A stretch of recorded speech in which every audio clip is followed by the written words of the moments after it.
welcome to 21st Generation. My name is Ruth Javola. Today we have an exciting guest all the way from Kenya. He goes by the name George Odalo. I don't know if I got that right.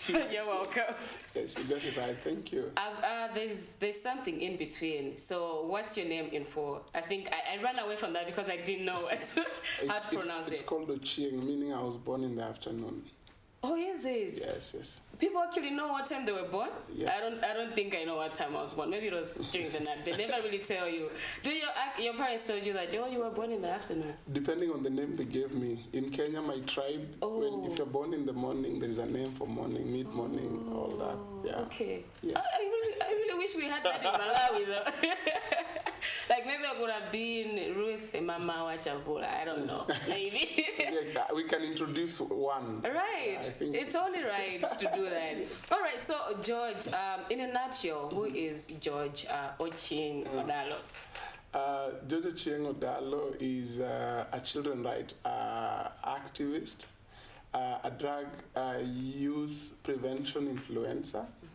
A lobby and advocacy person on issues related to child protection, youth policy related issues, cutting across different areas within the society. Yeah. Yes. That's a lot. What motivated you to become all those? Well, I was born and brought up in the slum setup. I was a street boy at some point, and I missed death by a whisker because of peer influence. A lot of my friends wanted me to join criminal activities, and when I was just about to, we woke up in the morning, they were all killed by mob justice in our community. So that was the turning point. And I said, if I can lose friends of this caliber, why not do something and change my community? Yeah. So that all happened when you were still in the slum? Yes. And how did you begin your work from there? I started my work, actually I was to become a mechanical engineer, do all the spanner work. Yeah. But based on the experiences of what I went through, from parents divorcing, street life and all that, I felt like there is need of doing something for my community, what other people are not doing. So that is why I came up with my organization, Slum Child Foundation. Basically, it is to create that a proper ground foundation for that child who lives in the slum, hence the name Slum Child Foundation. Yeah. And from the time that you started to now, this is 2024, obviously. How long has it been? 2024, it will be 17 good years. 17 good years. Yeah, running the organization. And obviously, you have helped and served a lot of young people in between. Yes. So, I have served a lot of people in my community where I was born and brought up, which I do like 70-80% of my work. But I also extend to other neighboring regions, and also I cross borders from my country to other countries around. Yeah. Maybe how many countries have you worked in at the moment? I worked with countries in partnership with other partner organizations. We have partner organizations in Uganda, Tanzania, Zambia, a little bit in Zambia, a little bit in Malawi, Nigeria, Ghana, Egypt. Yes. All right, no, that's exciting. I'm hoping that we work with you in Malawi, because obviously there's a lot that can be done here. Okay, so now today's focus is on drug addiction. I think this is one of the biggest challenges that the young people are facing at the moment. Just a highlight, how big is this problem in your country? Drug and substance use is a big problem, not only to my country, but the entire continent. We are really suffering. Because if you look at the data that was released by the UN during the World Drug Day on 26th of June, youth remain to be the most affected population. Then Africa remains to be a continent that has no clear data on drug use, which puts us at risk because we don't know how much we are consuming, how much. So if we can have that data, it can help us create interventions that can help our continent become better and safe for our young people. Yeah. From the community that you've worked with, young people that you've worked with, what seems to be the cause of this drug addiction? Cause of drug addiction, one, there is aspect of poverty, which is a big problem. There is the aspect of peer pressure. There is the aspect of influence by these so-called celebrities. There is also lack of implementation of the policies that we have, because if the policies are well implemented, why not? We should be doing things right. Other factors are the lack of parental responsibility, which is also a very big thing. And again, normalization of drug use within our community is also a big problem, because we assume that is a normal thing, and it should not be. We should not normalize drug abuse. Yeah. I mean, talking about normalizing things, I think there are things like maybe alcohol or smoking that we have normalized as part of our lives, but then it gets to an extent where it's a problem. But then you only realize that later when the damage is already too much. So like to a point where somebody is saying, I'm drinking just for fun, drinking, there's a part where they say it's for digestion, and then there's also a side where you're like, okay, we're celebrating and whatnot. To where do you draw the line to say, okay, now it's becoming too much? I think there is no amount of drug, be it alcohol or whatever, that is safe. A drug is a drug and it's harmful. But the whole point is that people don't realize when they're at risk. If you analyze the 4 stages of drug addiction, experimental stage, and, the second stage is getting used to it. Then the third stage is like, can I say full blown or something like that? Then not even full blown, but you are now starting to engage in risky behaviors. Then boom, you are into addiction. So when people say I'm taking it for fun, they are at the first stage. They are still experimenting. And then slowly by slowly, they develop that that synergy of being a regular user. So they start using it. They're like, it's fun to have it over the weekend. I don't know if you've ever experienced young people, they smoke and they're like, oh, coughing is part of you. You are a man. You are becoming a man. So, yes, it's part of the process. Yeah, you're being initiated slowly. Then you start regular use. I can do it by myself. You see now I can't cough when I'm smoking. Yes. Then the risky behavior. Then you just take it. And when someone reaches that risk behavior, that is the point that you'll say the car will drive itself home. Yeah. I know home even if I take 12 bottles. Yes. I know this will happen, but at the end of it all, you are getting to a very risky stage, because the last stage is dependency, and that is you cannot survive without a particular drug. That is the time you see people trembling. People, you cannot do this without that. So people don't need to normalize, because drug dependency, drug use is very, very expensive in Africa. From the countries I've gone to in Africa, it is very expensive. Treatment is very expensive, and they usually urge young people, don't take drug prevention for granted. You need to protect yourself. If you go to countries like the US, and to be specific, Denver, a lot of people, especially in my country, and I've seen a lot of other advocates trying to push for the same in their country, that in America they've legalized marijuana. So we need to do it the same, but they really don't understand. The national government does not and has not legalized marijuana. These are the states that have legalized. And if you go to a state like Colorado, I was there, I think, in 2019, people have become zombies. People have lost life. People want to commit suicide because this thing has been made available to them and it has destroyed them. And they have no option than just finding a way to kill yourself. But again, if you look at the infrastructure they have treatment facilities within their reach.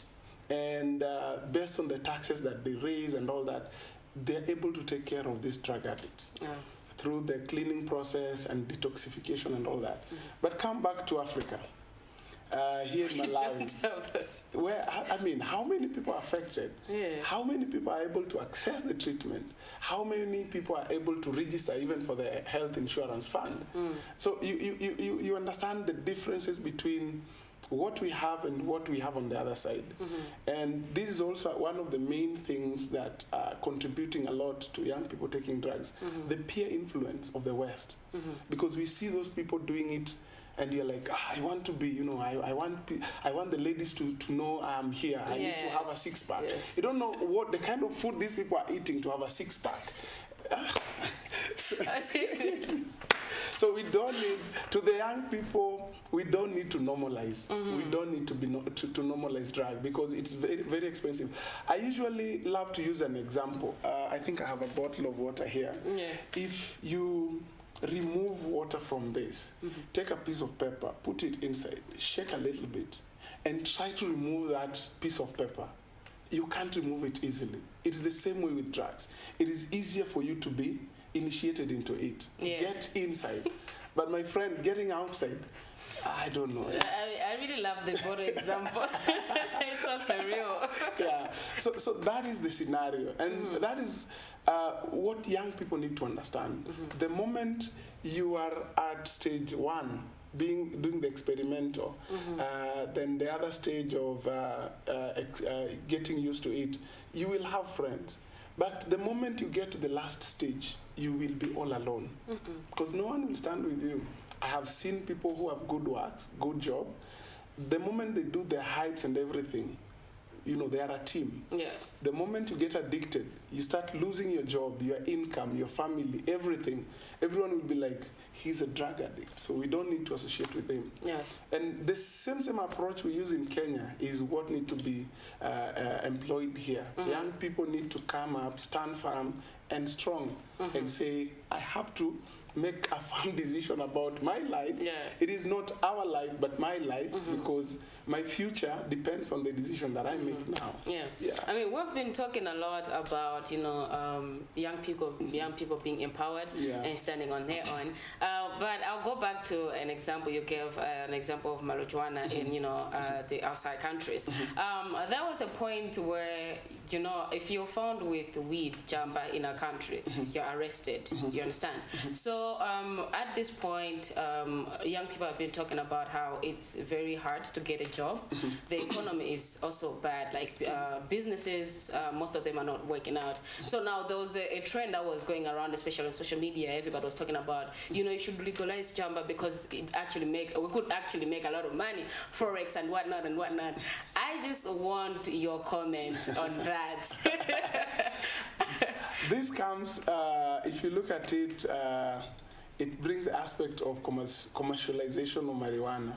And to be honest with you, there are people who are behind this. It is not the young people. There are people who are behind this. If you look at countries like Austria, I've been to Austria, they've commercialized marijuana, but at whose expense? They have good infrastructure. Look at the US. Look at Canada the other day. They legalized marijuana for recreational use. Go to Canada right now. What are they talking about? Young people all over. The zombies are all over. So who is losing? And I don't know if it's true, but now Canada are looking for work labor from outside countries because the people in their country can't work. So it's the same way when you come to Africa. There is no problem if you want to legalize. You will legalize. People will use. But at whose expense? The government will lose revenues. The people in business will lose it because you will not employ. For example, for Zodiak, they will not employ someone who is addicted. Of course. They need a sober person. So who is losing? That young person is losing. Look at and then once he loses it out, the business is also losing because who will watch the 21st generation? So I mean, commercializing marijuana is not an option. We have Africa in itself. We are rich with resources. The only thing we need to do is to invest into those resources. Yes. If we can invest into talent development, we can invest into our institution, if we can invest into businesses, create business hubs for these young people, I mean, we will have better opportunities. Jobs are not there. But I want to tell young people, as much as jobs are not there, you need to be creative and come up with something that can help transform your generation. I was trying to do a little bit a history about how Zodiak was started and all that. Is it? Yes. Oh, that's exciting. So it started like an idea. So, and the idea has grown to be, it is one of the biggest media houses in Malawi. Of course. So, why not? You can start that shoe business with 3 pairs of shoes or 5 pairs. It doesn't cost much. Maybe it can be around 20,000 or 30 or 40 Malawian kwacha. And slowly you'll end up growing, doing your job right. You'll end up having a big store. But if we keep on depending on the politician and the people around, we cannot make it. And this is the secret. The politicians, and I'm so sorry to say, I don't know if it happens here, and I'm sorry, I don't want to be here. I hope they don't tell you outside. So the whole point is that they want to give us handouts so that we keep on depending on them. The moment you come up with a very brilliant, constructive ideas, they will start telling you, no, this can't work here. But in real sense, it needs very minimum resources. It is just a matter of activating the idea. Look at the person who came with Facebook. Just an idea, pop, boom. Facebook is all over. So it's all about being creative, thinking positive, starting small, and you'll be able to do it. You can't complain that legalizing. Then if we legalize marijuana, the next thing we'll say, let's legalize prostitution. Then legalize. That's good business already. So we wouldn't want to put ourselves at that risk. You know, young people will be like, then what next? What do we need to legalize next? Yes. But at whose expense? If we legalize prostitution, who is losing? The young people will be affected. The infection rate of HIV will be somewhere else. The STIs, the sexual transmitted and all that. So who is losing again? It's the young people. Yes. So I would really love to tell young people, legalizing marijuana is not the option. There are people who are behind the push and pull. So they want to push it, the government to legalize, but when we commercialize, we give revenues to the government and we export the drugs. The government will not come and call you and tell you, Ruth, sit down here. We've made 30 billion, so can we give you $1 billion because you really advocated for this? It will be a government revenue. But by the time it trickles down to you, you'll end up having 5 or 10 cents of the total amount. So we need to be creative. I know employment opportunities are there. We need just to think outside the box. All right. So I understand that there's a UN meeting that's going to happen soon and you'll be a part of it. Can you tell us a bit more about that? Next year there will be a UNODC ministerial midterm review on issues related to drug use. So in 2019, all the ministers from all over the world convened in Vienna to come up with a declaration that guides them on issues related to drug and substance use. So next year in March, the UN, all the ministers will meet up again to come up with, it's like doing a review. Where are we? Are we in the right track? And where are we heading to? Because I assume maybe in 2026 they will come up with a declaration.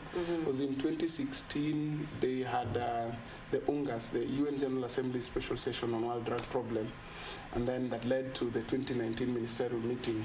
Now the ministers again meeting to see, trying to monitor and check are the member states in the right track. And I'm looking forward to, I'm not so sure if I'll be there, but I'm looking forward to be there, especially with the whole debate of Canada legalizing, marijuana, and other member states looking forward to do something in that line. So I don't know how that will be. It will be a very diplomatic debate, but very chaotic. Yeah. And what should the young people expect from that? The young people, actually, this is my plea to the young people in Malawi. They need to get in touch with the ministry in charge, be it Ministry of Youth Affairs, Ministry of Health, to be able to know what are the commitments that the Malawian government gave out at the Commission on Narcotic Drugs in Vienna, because the commission takes place every year. But in 2019, what did the minister append his signature to? Then after appending the signature, what are they reviewing? And what are the aspirations that they have for the next 5, 6, 7 years to come before another declaration is made? So once they get into the system, and I would really encourage them, the governments are people, are human beings. Don't protest, don't do bonfires and all that. Just approach them in a very diplomatic way. Ask them, how would you want to do? How would you want us to help your work? So that the moment they give a position statement, it's something that has the voice component. Because most of the time, we, the young people, we complain that we were not involved, but we did not take a chance to look at the available opportunity on how to contribute to those policy documents.